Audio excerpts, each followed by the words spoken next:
You ever heard of Colonel John Paul Stapp? No. He was a doctor, a biophysicist, flight surgeon, and he worked with Chuck Yeager and all that out at Edwards.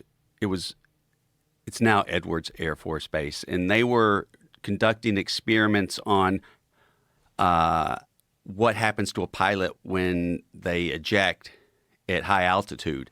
And Colonel John Paul Stapp, because these experiments were gnarly, they were on deceleration. They built this huge sled out in the desert, and he would strap himself in because the thinking at the time was if you're going to do something, a very dangerous experiment, a lot of times people back then would put themselves at the center because they didn't want to. Of course, they had other people doing it, and he did it most, though. So they would go hundreds of miles per hour, yes. Whoa. Hundreds of miles per hour and stop within 8 feet.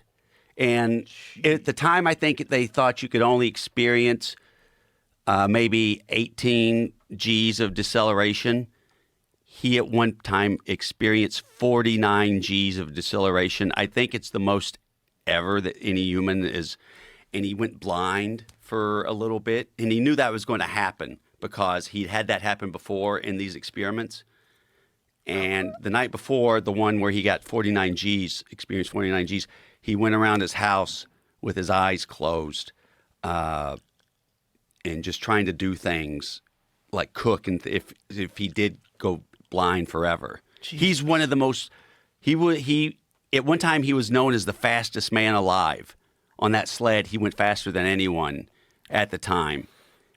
He's the reason we have seatbelts in cars. He's one of the most brilliant men of the 20th century. He was on the cover of Time magazine. No one knows who he is today. Wow. But he talked about survivor's euphoria, and that's where I learned about it. What did he say about it? Just the endorphins that get released after going through something like that, and that you did survive, and it's just it just fills you up.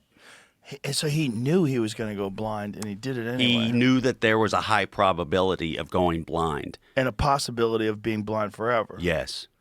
And he was blind for like a couple of days before he started sensing light again.